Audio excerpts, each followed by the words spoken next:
Bien, presentamos un saludo muy especial a todos ustedes que se conectan a través de Banrep Cultural Pasto para continuar esta segunda jornada de la programación del seminario Música y Desplazamientos. Un saludo muy especial para el maestro Menandro Bastidas, con quien conjuntamente coordinamos esta programación. Y nos complace muchísimo en este momento iniciar esta jornada con Santiago Lozano, a quien agradecemos y le damos la más cordial bienvenida.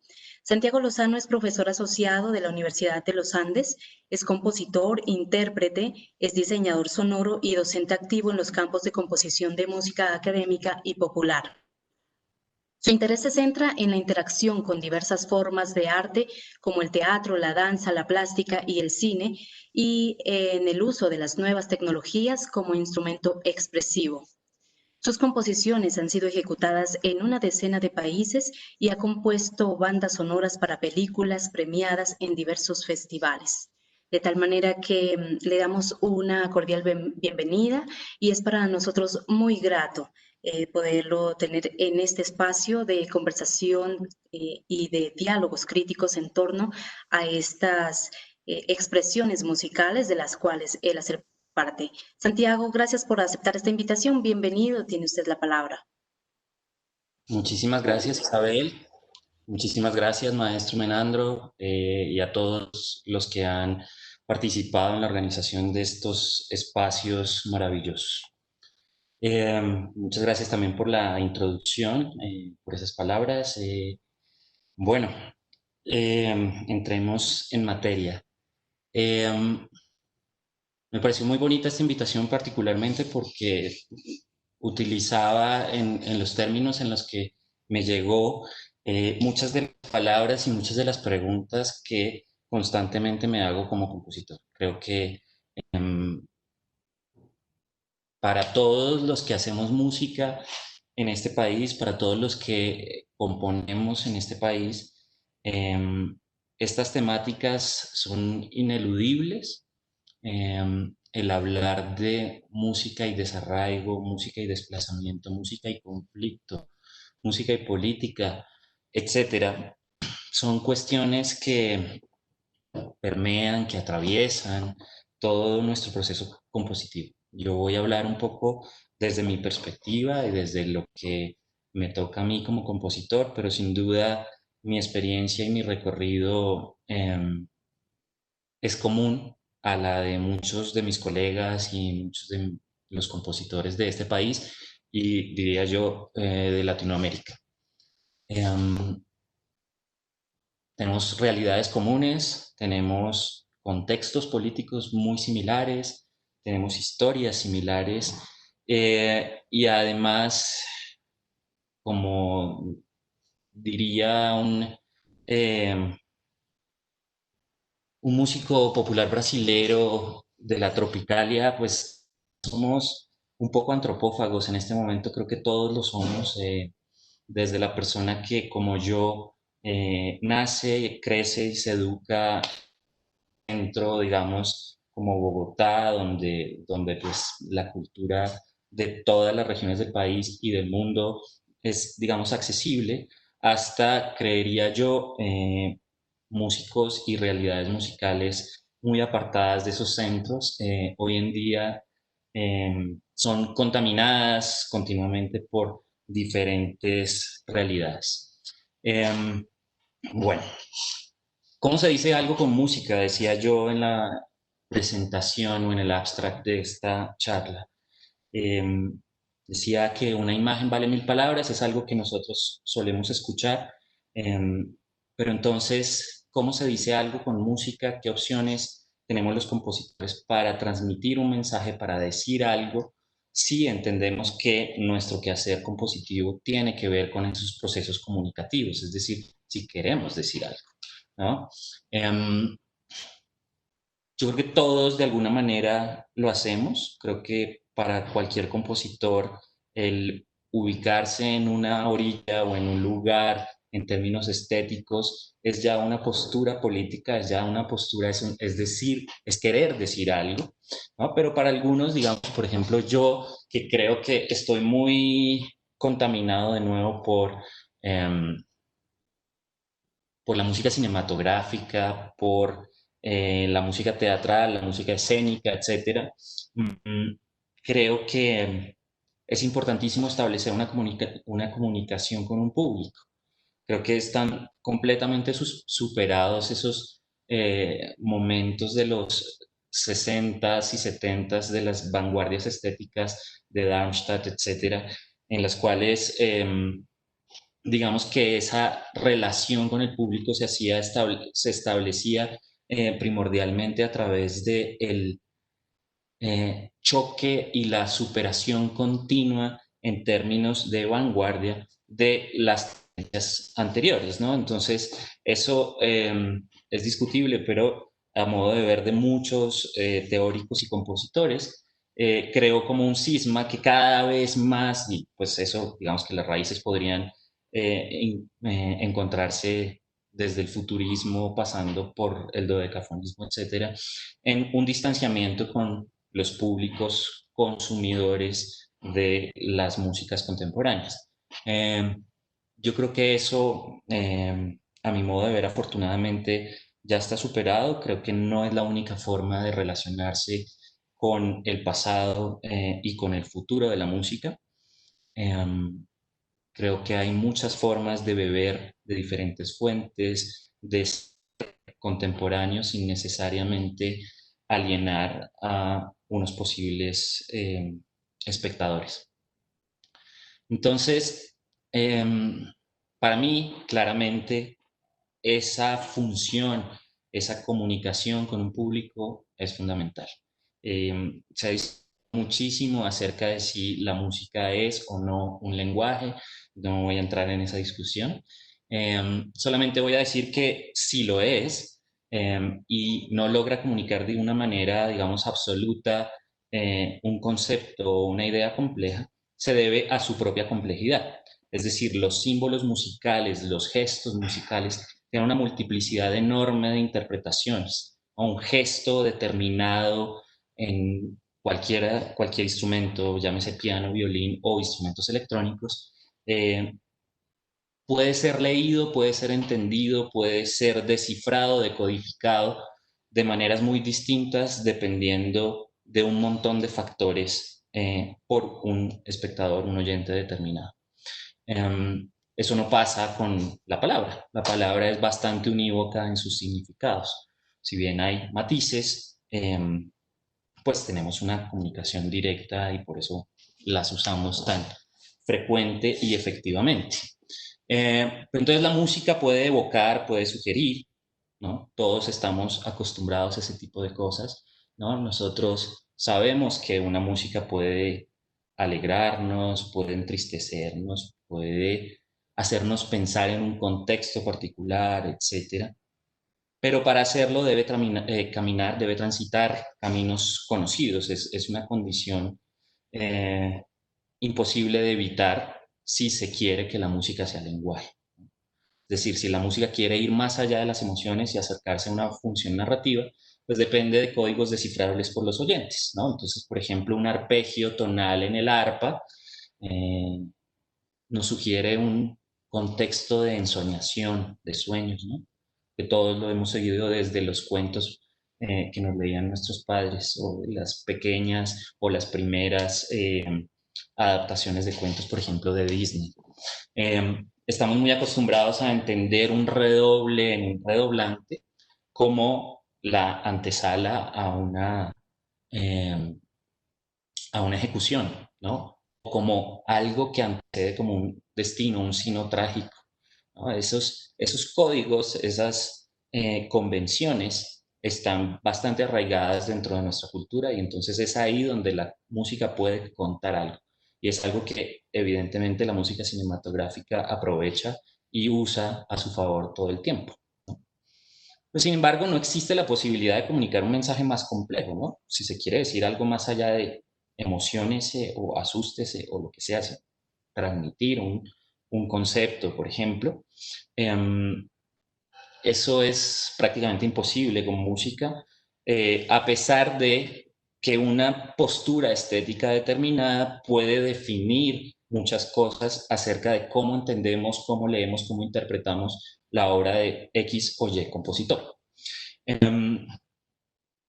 Entonces, es capaz una obra musical de ser o hacer política cuando de música instrumental se trata. Tengo aquí un link. Vamos a escuchar un poquitito de algo. No les digo qué es. Solamente un momentito de audio.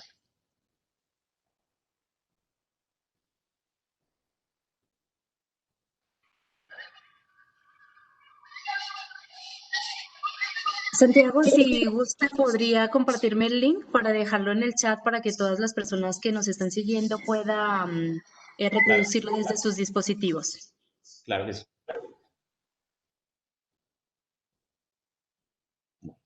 Ya están viendo mi keynote, sí, mi presentación. Perfecto.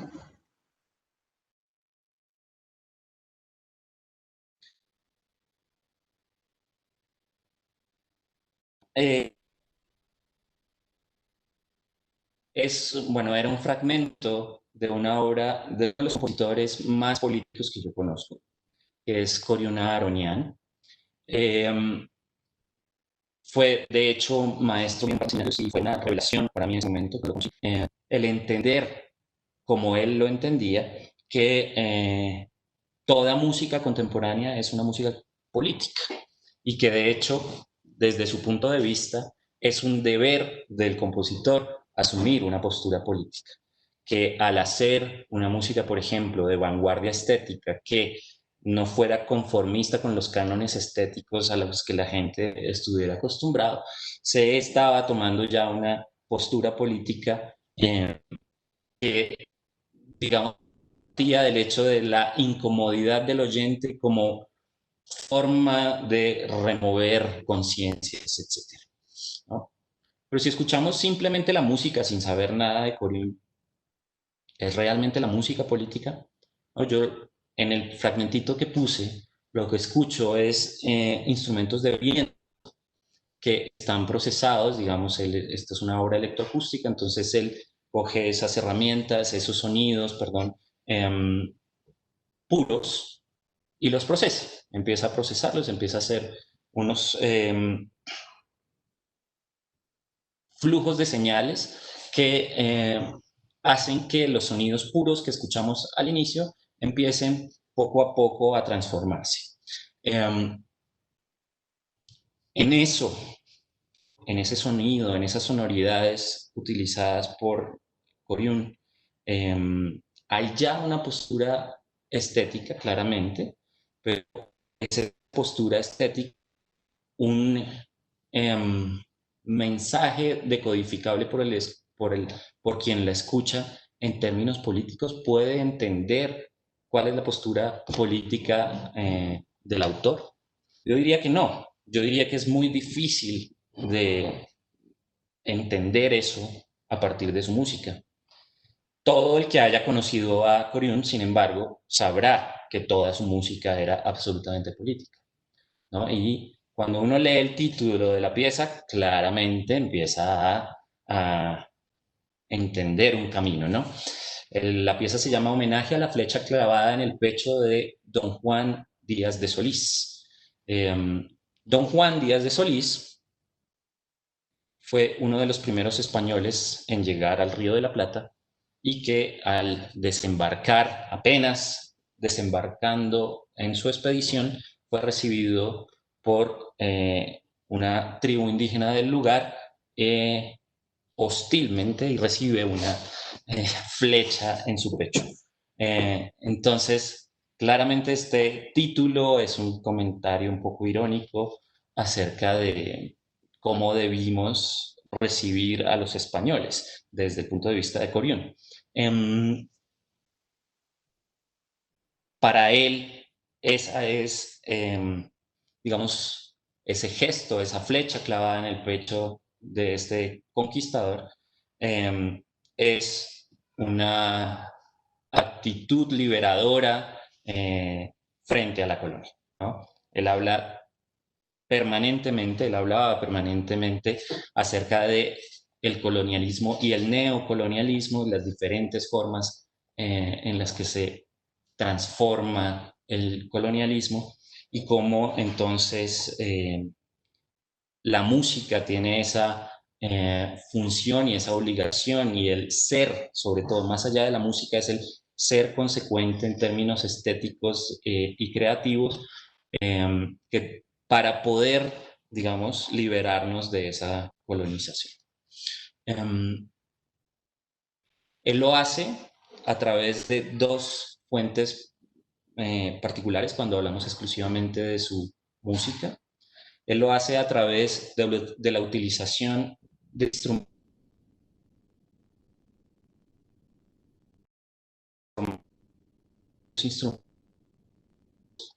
a través de procesos electrónicos. A mencionar, digamos, dos de los más importantes, digamos, recursos utilizados. Para completar, es pues necesario leer sus textos, es necesario hablar con él, encontrarse con él y saber de qué se trata, lo que podemos de pronto llegar a en su música, que queremos nombrar tan específicamente. Entonces, si damos por bueno que todo arte es político, pero no todo arte es consciente de serlo, para Coriún y para mí creo también, el no ser consciente de esas decisiones estéticas, el tomar decisiones estéticas a la ligera, puede terminar avalando una política que no compartimos, ¿no? Es por eso que cuando yo hablaba en la presentación de esta charla, hablaba de interrogantes, suelo no tener respuestas absolutas para estas preguntas, ¿no? Como que son cosas que me pregunto constantemente y que creo que debo preguntarme todo el tiempo antes de una obra, aunque a veces eso termine a uno paralizándolo, ¿no? Si uno todo el tiempo se está cuestionando acerca de su quehacer, de su postura política, de su relación y de la consecuencia entre estética y política, etcétera, eso puede llegar a ser abrumador. Y a veces termina uno paralizándose y no haciendo nada.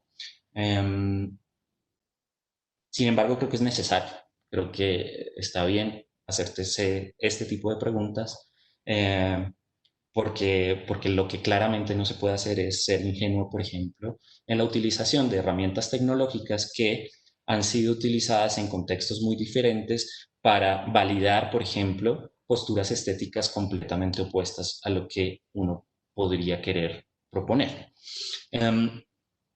Si hablamos de historia de la tecnología musical, básicamente hay dos vertientes que tienen un montón de paticas y de subgéneros que han condicionado la forma en la que entendemos la tecnología dentro de la música y de la composición.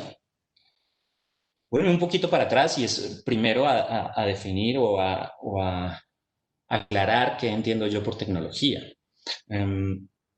Porque si nos ponemos estrictos, por un lado, toda música hoy en día es electrónica, porque toda música, o casi cualquier música, perdón, hay excepciones, pero casi cualquier música que llega a nuestros oídos hoy en día, llega a través de medios electrónicos. Ha sido grabada por medios electrónicos, en muchos casos ha sido procesada y editada con herramientas tecnológicas digitales, computadores, etcétera, etcétera. Entonces, digamos que en términos estrictos, casi cualquier música es electrónica.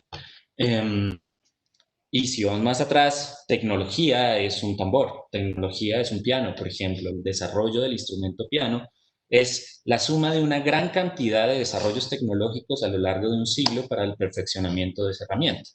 Entonces, todo eso para mí es tecnología, y simplemente las tecnologías a las cuales hoy en día tenemos acceso son diferentes posiblemente a las que había hace unos años, ¿no? Entonces, no, para mí no existe como una barrera absoluta en la que yo diferencie la música que se hace a través de máquinas como las que ven al lado derecho de esta diapositiva, o la que se hacía par de décadas antes con un violín o un piano.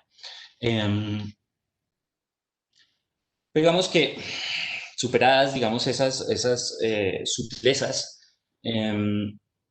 uno puede hablar de dos tendencias de música electrónica bastante fuertes a partir de los años 50 que se establecen, por un lado, en Europa, en centros como Colonia, París o Milán, y por el otro lado en Estados Unidos, de formas bastante contrastantes entre Nueva York y Los Ángeles, por ejemplo, y algunas, digamos, repercusiones muy importantes que han sucedido en países como Canadá. Entonces, esas dos grandes categorías son las escuelas, por ejemplo, de la música concreta o del paisaje sonoro, que hacen uso de la grabación de la realidad, o sea, el sampleo, el muestreo de la realidad para reconfigurarlo y presentarlo en una forma musical, ¿no? Esa escuela de, por ejemplo, Pierre Schaeffer en París, clasifica y codifica los objetos sonoros presentes en nuestra vida para reconfigurarlos, representarlos en formas musicales. Entonces, uno a través de herramientas como la grabadora y el sampler, etcétera, es capaz de presentar documentos, ¿no? En términos muy documentales, es decir, muestras pequeñas de una realidad y presentarlos con diferentes estilos, niveles de procesamiento, etcétera, y con diferentes objetivos, ¿no? Por ejemplo, la escuela de Murray Schafer, perdón, canadiense, que es la escuela del paisaje sonoro, hace capturas de realidades acústicas en vías de extinción con el fin de hacer consciente a la gente de la desaparición de esos espacios acústicos, ¿no? Entonces, ir a grabar, por ejemplo, en la periferia de las grandes ciudades para ver cómo a poco las ciudades empiezan a devorar esos lugares en términos acústicos y empiezan a normalizarse, ¿no? Empieza a sonar todo igual. Como antes, por ejemplo, si uno salía un poco de las ciudades, empezaba a escuchar los sonidos de la naturaleza, etcétera, etcétera, pero poco a poco esos espacios naturales empiezan a estandarizarse a través de la aparición, por ejemplo, de tecnologías de monocultivos, qué sé yo, los tractores, por ejemplo, los ruidos de los motores, de las bombas de agua, gasolina, etcétera, etcétera, etcétera, ¿no? Entonces, esa tendencia de la ecología acústica lo que hace es tratar de preservar de alguna manera el entorno sonoro en vías de extinción. Pero el sampleo se ha utilizado en muchísimos otros contextos y ha sido absorbido y deglutido por culturas populares, ¿no? Por ejemplo, el hip hop no sería posible sin la técnica del sampleo, ¿no? Todo el hip hop desde sus inicios se basa y se fundamenta en la captura, en lo que el señor John Oswald llama el plunder, o sea, el saqueo de materiales musicales, en este caso, ya preexistentes, ¿no? Si conocen la obra de John Oswald, tiene un ensayo maravilloso que se llama Plunder Phonics, acerca de la reivindicación del plagio y el saqueo como material compositivo válido, ¿no? Es válido para él en el sentido de que todo nos pertenece, en el sentido de que todo llega a nuestros oídos y somos invadidos por realidades musicales y sonoras todo el tiempo. Y que en ese sentido es perfectamente válido utilizar esos recursos, utilizar esos materiales como procesos, como parte de un proceso propio compositivo, ¿vale? Entonces, esa es una tendencia. La otra tendencia es la creación de cero de sonidos electrónicos a partir de la síntesis. Y hay muchas tendencias, hay muchas formas de hacer síntesis. En Estados Unidos se diferencian muchísimo o reivindican mucho la diferencia entre la costa oeste y la costa este, dos filosofías un poco diferentes de la síntesis, pero básicamente en todos los casos se trata de la generación de sonidos a partir de impulsos eléctricos, de impulsos eléctricos. Es decir, la transformación de la electricidad en sonido. Es algo que, por lo menos para mí como compositor, fue una gran revelación en el momento en el que lo pude experimentar de manera directa y entender cómo realmente la electricidad es sonido, ¿no? Y eso es válido para un violonchelo o para un sintetizador, ¿no? Estamos hablando de oscilaciones en cuerdas o instrumentos a base de electricidad. Perdón, Isabel, tenía aquí un par de ejemplos de sonido también de obras mías.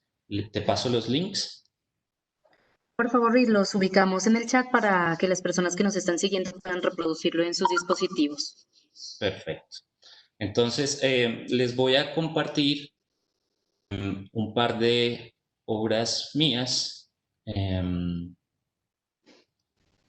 el primer caso, esta que les estoy poniendo acá, se llama Silenciados y es hecha a partir de las grabaciones que hice en la Plaza de Bolívar un día de una marcha por la paz, ¿no? Entonces, digamos que pertenece a esa primera categoría en la cual la realidad acústica de un espacio determinado, de un momento determinado, se transforma por medios electrónicos para configurar la pieza. En el segundo caso, utilizo en este caso voces y sintetizadores para recrear, perdón, más que recrear, para crear un espacio físico acústico particular, digamos, más salido de mi imaginación, si bien tiene referentes como de la realidad. Entonces, hecho a partir de máquinas. Hay una vieja, hay un viejo prejuicio, diría yo, que dice que la música hecha a partir de computadores y o máquinas es una música fría, es una música sin alma. Yo he escuchado eso mucho.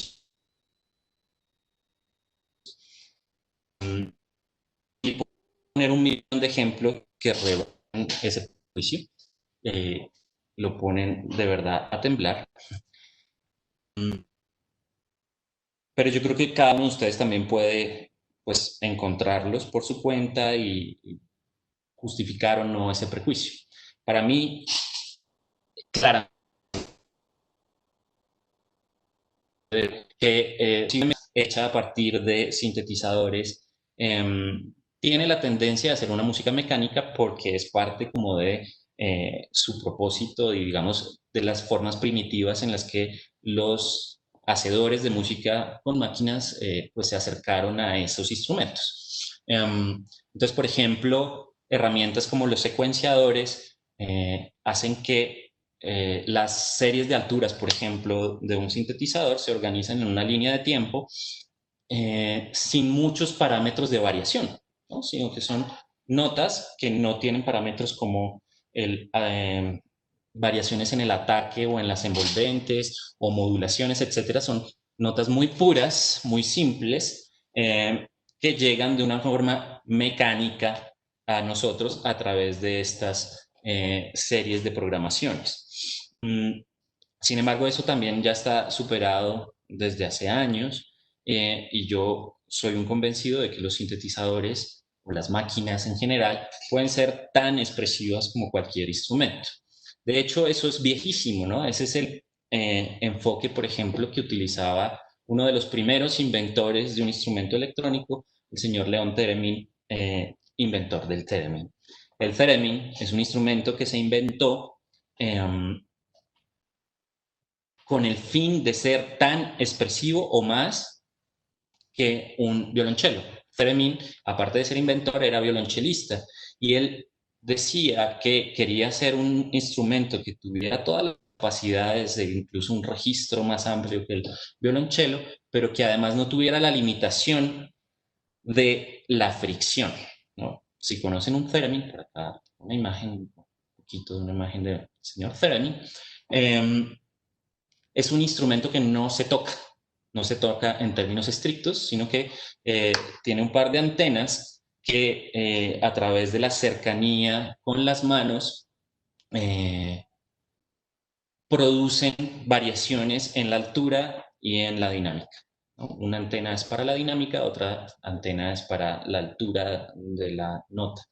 Entonces, digamos que para Theremin era un instrumento altísimamente expresivo porque la fricción del arco versus la cuerda, por ejemplo, es una limitante física en su concepto que limitaba de nuevo la expresividad, ¿no? Pero yo más que expresividad hablaría de organicidad. Para mí la palabra clave cuando uno trabaja con estas herramientas y con estos instrumentos es la organicidad. ¿A qué me refiero con organicidad? A la capacidad de mezclarse, envolverse, juntarse, contrastar, etcétera, etcétera, con un contexto musical determinado, ¿no? Entonces, las capacidades, las cualidades físicas de cualquier sonido en este sentido son orgánicas debido a que entendemos o estamos familiarizados con esas sonoridades a partir de años y años de tradición. Entonces, por ejemplo, el hecho de que un tambor tenga unas propiedades físicas determinadas que, por ejemplo, tienen un ataque muy rápido y un decay también muy rápido, no lo hacen menos orgánico que un violonchelo, por ejemplo, porque estamos familiarizados con su cualidad tímbrica y con sus funciones, digamos, que se desprenden de esas cualidades, ¿no? Nosotros no usamos un tambor normalmente para hacer melodías, como si lo hacemos con el violín o el violonchelo, ¿no? Entonces, digamos, cada uno de los instrumentos, dependiendo de esas cualidades, se desenvuelve dentro de un contexto musical orgánico, ¿no? Y la organicidad para mí es un espejo de lo natural, es decir, nosotros sentimos como orgánico un instrumento que suene como tambor o que suene como violín, dependiendo de esa naturalidad del instrumento y de ese contexto. La naturalidad la define el contexto, ¿cierto? Y la organicidad, en términos de tecnología, en términos de instrumentos, es una cuestión de datos, de qué tanta información yo poseo y de la interfaz. Es decir, de cómo me relaciono yo como intérprete en ese caso con la máquina, ¿no? Entonces, vuelvo a este slide donde veo diferentes tipos de interfaces, ¿no? En el instrumento de Leon Theremin, nosotros vemos una interfaz que no está pensada para ser tocada, ¿no? Sino que permite múltiples variaciones dependiendo de la distancia y es muy sensible. Y esa es una palabra clave, la sensibilidad. Es decir, qué tantos matices permite dependiendo de la distancia. Y, por ejemplo, nosotros tenemos y sentimos como un instrumento muy orgánico el piano, a la tecla que estamos súper familiarizados, y sin embargo es menos sensible un piano, a pesar de que puede ser un Steinway o el mejor de los pianos, es menos sensible que, que una antena del tipo del Theremin, ¿no? ¿Por qué? Porque el piano, al ser diatónico temperado, pues prevé unas escalas entre un si y un do determinadas por una cultura a lo largo de siglos de historia. Entonces, hay menos posibilidades en términos de alturas de matices entre una nota y otra. En el Theremin eso es casi que infinito, ¿no? Entonces tenemos una interfaz como la del Theremin. Aquí esto realmente es un Ondes Martenot que tiene dos tipos de interfaz, ¿no? Una mezcla de un ribbon y un teclado que permite esos sutiles cambios, no solamente en términos de altura, sino de dinámicas. Y abajo vemos una fotografía de una interfaz contemporánea que como serían los sensores pegados a la piel de una bailarina. Los movimientos de una bailarina a través de sensores son transformados en impulsos eléctricos o en información o en datos, dependiendo de a dónde los quiera yo conectar, que son leídos por máquinas e interpretados como sonidos, alturas, ritmos, envolventes, modulaciones, etcétera, etcétera, etcétera.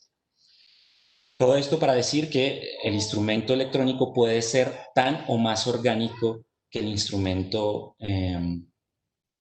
tradicional acústico, y en ese sentido, entonces, digamos que las categorizaciones de esos instrumentos electrónicos como instrumentos que están bien para recrear, por ejemplo, ideas futuristas o ideas mecánicas, ¿no? La fábrica, cosas de ese estilo, pueden ser útiles, pero no son las únicas posibilidades de los instrumentos.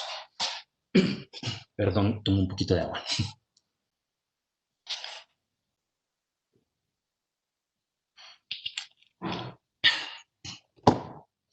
Bueno,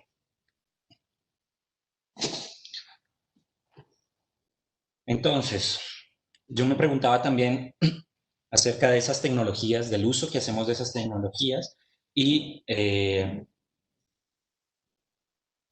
tan lícito es desde el punto de vista del compositor y en mi caso del compositor colombiano bogotano, eh, hacer uso de esas tecnologías que son desarrolladas en Europa o en Estados Unidos o donde sea, como algo que puede definir una estética propia, nacional, etcétera, ¿no? Y creo que ahí también es importante la reflexión constante. Hay muchísimos compositores y hay muchísimos, sobre todo cuando se está empezando, que empezamos a usar las herramientas o el último software, o el último sintetizador o lo que sea. Y está bien que sea así, pues los empezamos a experimentar con ellos, pero después de un par de años o de décadas uno se empieza a dar cuenta que la música de tal década o la música de tal compositor suena a tal herramienta, ¿no? Y entonces muchas veces lo que pasa es que el compositor no puede ir más allá de lo que la herramienta le permite. Entonces creo que ahí también es como otro llamado de alerta. Hay que estar muy pendientes de, bueno, que la herramienta no defina o no limite las posibilidades compositivas. Por otro lado, está para mí, una pregunta constante, el qué tan lícito es también, de nuevo, como compositor colombiano bogotano, el hablar de realidades, bien sea políticas o sociales, que no me tocan de manera directa, o de músicas que representan o que pueden representar esas realidades, pero que son alejadas. Es decir, el hecho de que yo sea colombiano no quiere decir que, qué sé yo, el currulao del Pacífico o la música llanera o el bullerengue en la costa atlántica, etcétera, me pertenezcan más que lo que me pertenece la música de los Beatles o la de los Rolling Stones. En términos estrictos, posiblemente he sido más cercano o he sido más permanentemente bombardeado por esas segundas músicas que por las nacionales, ¿no? Entonces, el hecho de conocerlas, el hecho de investigarlas, el hecho de verdad hacer una tarea juiciosa de investigación, para mí es fundamental en el momento en el que empiezo a querer decir algo en los términos de lo que mi realidad colombiana real me sugiere, ¿no? Entonces, les muestro aquí un fragmento. Este es el área final de mi ópera Violeta, ópera modular. Es el momento de la liberación del personaje principal, que se llama Violeta. Y esta liberación ocurre a través de el encontrar una voz propia. Es un personaje que ha estado casi mudo a lo largo de la ópera. Es chistoso, una protagonista de una ópera que sea muda. Pero este es un momento liberador, y ese momento liberador sucede a través de el reencuentro con un oficio. Para mí, esas palabras están supremamente arraigadas, supremamente ligadas, ¿no? El encontrar una voz propia a través de un oficio y el volver a unas raíces a través de un oficio, me parecía como el camino natural para este personaje. Em, y este oficio se traduce en términos específicos de este personaje en un grito de monte, ¿no? Lo cual es todo un reto también para una cantante que normalmente no tiene este tipo de formación en músicas populares, ¿no? Cuando estamos hablando del repertorio de la ópera y de cantantes líricos, eh, pues les queda muy difícil realmente apropiarse de estas técnicas de las músicas populares y más aún en una tan exigente como los gritos de monte o los cantos de vaquería, dependiendo de las regiones, hay muchas variaciones de estos gritos. Eh, el otro reto en ese momento, en el momento en el que se decide o en el que decido hacer esta pieza, este momento para la obra, es cómo se nota eso, cómo hago yo para que esa gráfica que ustedes ven ahí sea interpretada de la manera correcta, o sea, leída y decodificada de nuevo, de la manera en la que yo me lo imagino. Entonces, yo realmente no encontré una solución universal, una solución que uno pueda decir, esto se convierte en un estándar de notación y de ahora en adelante cualquier músico, qué sé yo, alemán o argentino o de donde sea, puede ver esta gráfica e interpretarlo tal cual yo me lo imagino. Eh, no hay, no hay, porque para mí la única forma de verdad hacer eso y acercarse a eso es escuchándolo, ¿no? Entonces, la única forma que yo encontré de que mi cantante eh, supiera a lo que me refiero es poniéndole esa música, poniéndole la tarea de escuchar ese repertorio. Hay otra serie de soluciones en términos gráficos vocales, pero digamos que el más importante para mí era esa gestualidad, ese carácter que daba el estar pensando o el estar interpretando este fragmento como si de una mujer en el oficio de la vaquería o lo que sea la interpretara.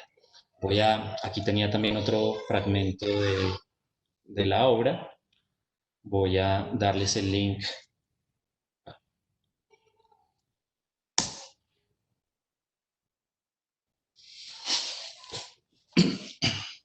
Entonces, para el momento final de mi obra, de mi pieza, yo decidí limpiarla completamente de la tecnología. Es de pronto incluso contradictorio con todo lo que he venido diciendo, eh, pero tal vez se entiende mejor si hablamos de qué se trata esta obra, ¿no? Violeta es una mujer de aproximadamente 35 años que trabaja en una maquila alejada de su pasado en el campo.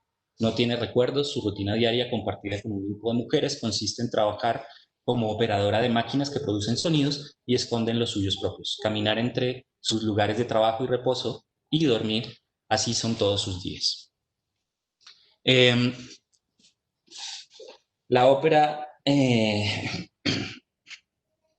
la estoy nombrando acá y digamos que es la pieza central de todo lo que les estoy hablando, porque realmente es de mis trabajos, pues el que más tiene que ver con este tema que nos atañe hoy, eh, y es el desarraigo. Violeta es una mujer desarraigada. Violeta es una mujer que no tiene memoria por el trauma del desarraigo. Es una mujer que tenía un oficio y que al llegar a un espacio X que no tiene nombre, pero que no es su lugar de nacimiento y de vida, digamos, eh, está desarraigada y eso le ocasiona no tener recuerdos.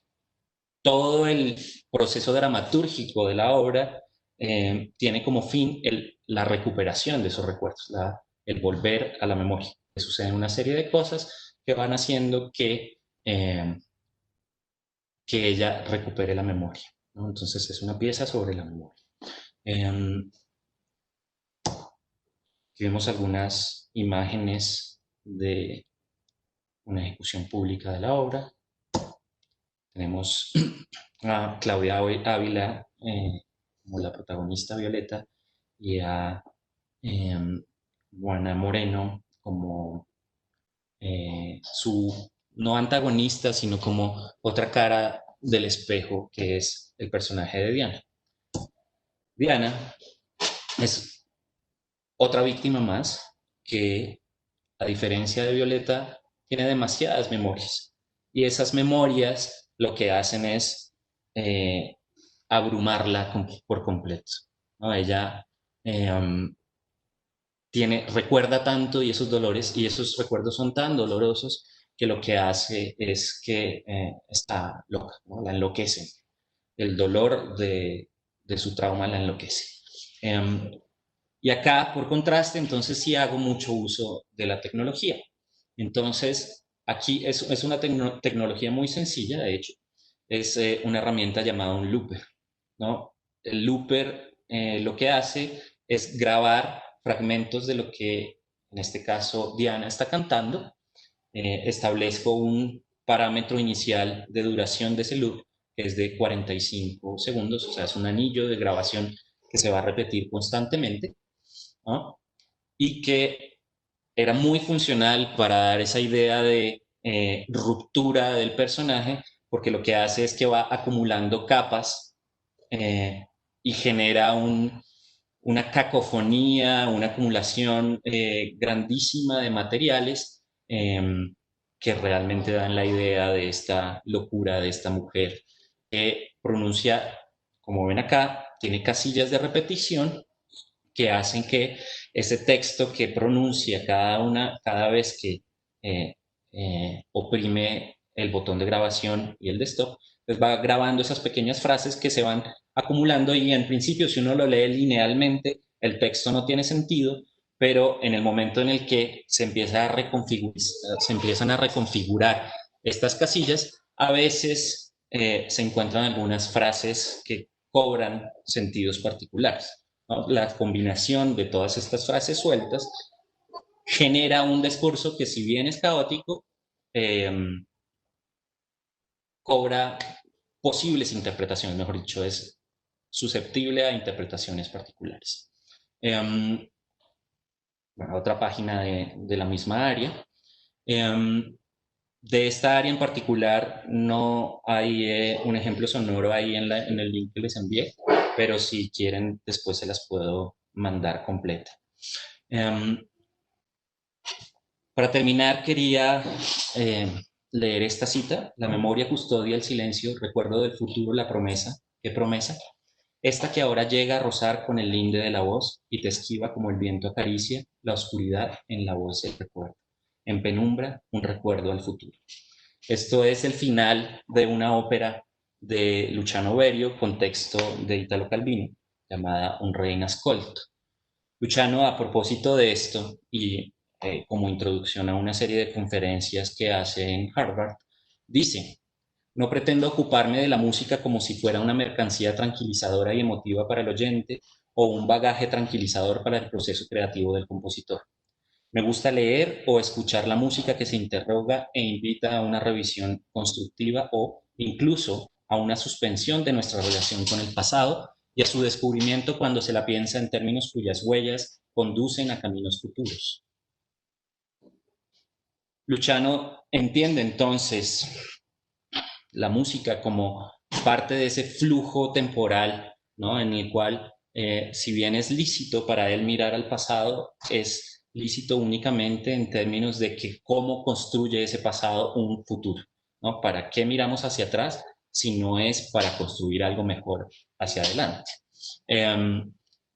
Así entiendo yo también la música. Creo que si bien no soy no pienso que el único camino en términos de la creación sea la constante innovación. Creo que si hacemos algo es con el fin de leer nuestro presente, interpretar nuestro presente, que nuestras obras sean una forma de entender, de analizar, de relacionarnos con lo que nos rodea y a partir de eso proponer caminos futuros, como dice Luciano Borges. La tecnología en ese sentido permite un millón de posibilidades, pero de nuevo, como yo no pongo límites entre lo que considero una herramienta tecnológica de primera o segunda o tercera categoría, pues todo instrumento que produzca sonido es susceptible de ser utilizado en una obra, llámese cucharas o sintetizador digital o análogo o lo que sea. Entonces, todo eso encuentra como un lugar, un espacio y un sentido cuando uno está pensando en una interpretación de su contexto con un fin comunicativo a través de la música, como entiendo yo la composición. Esto era lo que tenía para decirles. Abrimos preguntas, Isabel. Claro que sí. Bueno, voy a permitirme leer una pregunta, pero que está acompañada también con un comentario. Eh, Bien, dice, ¿no cree usted que el sentido político que adquieran las obras musicales instrumentales o formales se da no tanto en la significación primaria de la obra, es decir, en el significado dado por el propio compositor, sino en la recepción del oyente, en el proceso de apropiación? Y el comentario dice, la obra artística al entrar en relación con un individuo o colectivo ingresa en un proceso llamado recepción. Esta recepción hace viable que una obra de arte tenga vida más allá del creador que la hizo posible. Es decir, que la obra de arte se convierte en un organismo existente y por ende comprensible cuando deja atrás al creador. Abro paréntesis, como sujeto primario que le da una vida efímera, cierro paréntesis, y pasa a entablar una relación dialógica con el receptor, paréntesis, como sujeto secundario que la reanima y le da vida más allá del autor, cierro paréntesis. Por lo tanto, la obra artística por sí sola no puede llegar a significar algo. Su sentido no existe en la medida que no es conocido. Abro paréntesis, puesto que su sentido no escapa al plano del creador. Cierro paréntesis. Necesita de un receptor quien actuará como decodificador de la obra, en un sentido semiótico. Es entonces la recepción el proceso vital para la construcción del sentido y de la significación de la obra artística. Completamente de acuerdo. Sí, claro que es así, claro que es así. Por eso creo que cuando hablaba, por ejemplo, de Coriuna Aronian, yo entiendo su obra a través del contacto que tuve con el autor, a través de los textos que leí del autor y a través de la obra misma, ¿no? Y seguramente una persona que no haya tenido ningún contacto con el autor, pues la leerá de otra manera, ¿no? Sin duda es así, sin duda es así. Y creo que por eso Coriún era la persona que era, ¿no? Era tan activo en términos políticos, porque creo que si para él, si para un autor X, el comunicar en términos políticos es un fin, es un objetivo importante, entonces todo su actuar, todo su hacer, no solamente a través de una obra, sino a través de la obra, en términos pues con mayúscula, creo que debe ser consecuente con todo ese proceso para que la interpretación sea menos susceptible a variaciones, ¿no? Si yo quiero decir algo determinado y específico, entonces creo que no puedo permitir la contradicción, por ejemplo, en términos de lo que planteo por un lado en términos estéticos y lo que hago por el otro lado en términos, qué sé yo, textuales, ¿no? Entonces, sí, sin duda es así, sin duda es así y claramente la interpretación se da a muchos niveles y se da de maneras muy subjetivas, dependiendo de oyentes, contextos, realidades, etcétera, etcétera, etcétera. Bueno, hay un comentario de Germán Aguirre. Quería comentar que yo tengo grabaciones de paisaje sonoro de la ciudad de Pasto. He estado trabajando esta técnica en nuestra ciudad. Maravilloso. Sí, creo que en Bogotá, por ejemplo, hay un colectivo que se llama Cartografías Sonoras, que ha creado una cartografía, un mapa de la ciudad a partir de registros de paisajes sonoros de lugares emblemáticos que también son muy susceptibles a la transformación. Es decir, de hecho, en este momento, por ejemplo, yo he invitado a estudiantes míos, por ejemplo, a grabar, a registrar sus realidades acústicas tan particulares por este contexto de la pandemia. Eh, Ahora, por ejemplo, alrededor de mi casa yo escucho más pájaros que los que había escuchado en los últimos años. Las realidades acústicas son muy sensibles al cambio y a nuestra intervención. Entonces, el registro como paisaje sonoro me parece muy lindo. No es lo que yo particularmente hago, pero me parece maravilloso que exista ese registro, porque de verdad son muy sensibles nuestras realidades acústicas y sobre todo creo que los oyentes somos muy insensibles a esas realidades, es decir, hasta que no se nos ponen de manera explícita enfrente como algo a lo que hay que pararle bolas, como que no entendemos que eso siempre había estado ahí, como que lo damos por bueno y no reflexionamos acerca de lo cambiante que es nuestra realidad acústica. La siguiente pregunta, Javier Gómez, nos dice, bueno, estaba escuchando la ópera, me parece interesante, pero ¿cómo puede el público general acceder al lenguaje de la obra que se torna complejo? Ahí se pone en juego precisamente la comprensión del desarraigo, cómo generar esa relación dialógica y esa postura política. Sí, esa pregunta tal vez no la planteé acá, pero también es posiblemente la más importante. Eh, Como yo decía al principio, a mí me importa establecer esa relación con el público y comunicar, ¿no? Si yo creo que mi mensaje es importante y pues todo compositor es un poco ególatra, eh, si yo creo que lo que tengo para decir tiene cierta importancia o relevancia, entonces claramente quiero que la mayor cantidad de público posible lo escuche y que lo entienda o que simpatice o que tenga una cierta empatía con lo que yo estoy planteando. Entonces, como digo, una cuestión fundamental con una respuesta muy complicada. Eh, Porque por un lado está esa necesidad, por el otro lado también está una obligación, diría yo, mía, de no ser autocomplaciente, de no hacer algo simplemente em, por el gusto de los aplausos o cosas de ese estilo. Entonces, es complicado, hay que encontrar, creo que para cada obra la respuesta es diferente, pero sin duda yo hago ópera o he hecho óperas porque claramente el texto es una vía de comunicación muy potente, porque hay un componente visual que también transmite, que también aclara, que también comunica de maneras muy importantes y no tan explícitas como el texto, ¿no? El texto, como decía yo al inicio, tiende a ser muy unívoco y a decir las cosas demasiado claras, obviamente dependiendo de cómo se utilice ese texto. Pero eh,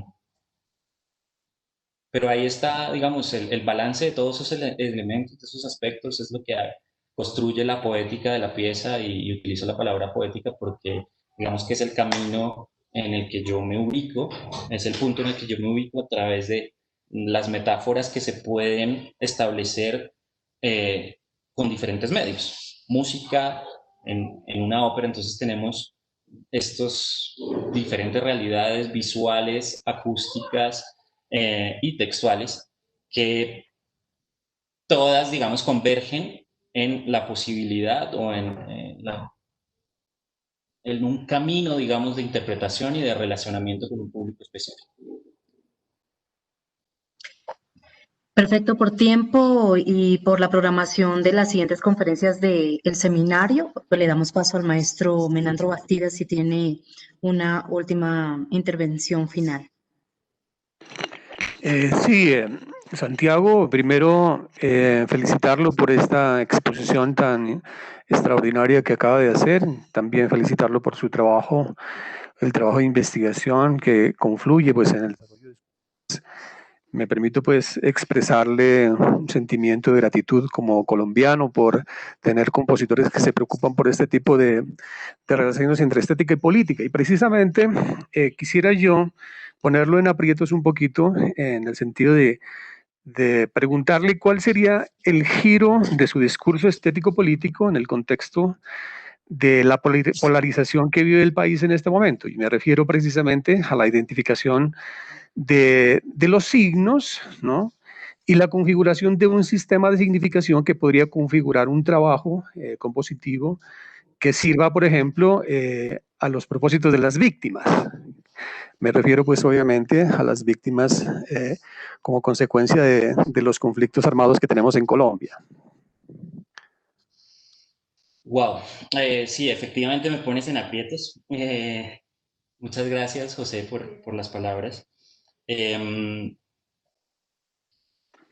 Sí, yo creo que esa polarización de la que tanto se nos habla en medios es más mediática que real. Es decir, yo creo que cuando hablamos de víctimas, víctimas somos un poco todos y entender eso creo que es fundamental. Es decir, si tú me pones a escoger bandos, siempre estaré del lado de las víctimas. Eh, y como tengo una idea de víctima bastante amplia, es decir, creo que toda persona empática en este país es de alguna manera una víctima. Entonces, eh, entonces creo que el bando como que se desvanece. Eh, ¿Cómo visibilizar eso? ¿Cómo hacer que nuestro quehacer compositivo entre en un engranaje funcional, digamos, para nuestra realidad? Es complejo, ¿no? Y creo que tampoco se le puede obligar, digamos, a todos los compositores como a pensarlo en estos términos. Entonces, creo que eso es una cuestión como muy personal.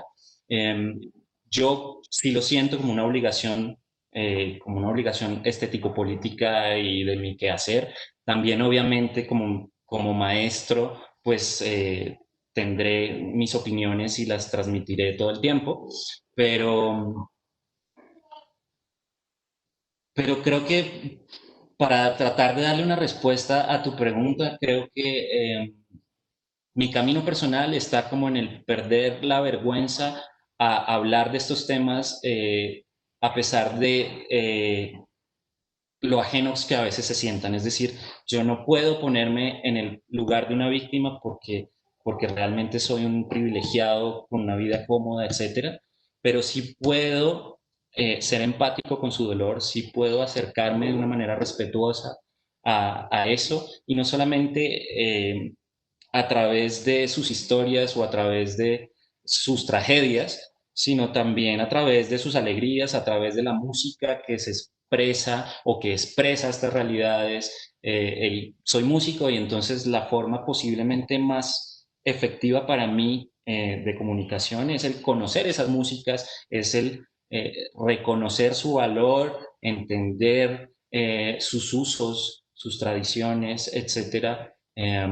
Y no apropiarme de ellas de una manera vacía y simplemente replicarlas en un contexto completamente ajeno, como sería pues una ópera contemporánea, sino, sino entenderla realmente. Yo creo que al entenderla realmente uno puede, como diría Luciano Berio, pues pensar en unas huellas que conducen a caminos futuros, es decir, a caminos compositivos que sean propios y que sean honestos. Bien, finalizamos con dos comentarios de nuestros participantes a través de Banrep Cultural. Para Pilar Lozano, un saludo especial, muy interesante, gracias. Y Flor Finlay Ocaña, excelente disertación. Hacer de la poesía un canto es caminar por la senda de la sensibilización. Gracias. Hacer sentir la creación como prolongación de la vida y la realidad. Qué bonito, muchas gracias. Bueno, y si el maestro Menandro no tiene otro comentario, eh, otro aporte, creemos que finalizamos. ¿Sí, maestro? Bueno, finalizamos entonces este encuentro. No sin antes agradecer a Santiago por tan excelente contenido, por compartirnos toda esa experiencia investigativa y de producción musical en este seminario Música y desplazamientos, construcciones sonoras en los procesos de desarraigo y reconciliación. Santiago, muchas gracias. Siempre será un honor poder tenerlo en nuestras programaciones. Muchísimas gracias, Isabel. Muchísimas gracias, maestro, y a todos los que estuvieron acá. Gracias por escucharme, darme este espacio y gracias a todos los organizadores por este maravilloso encuentro.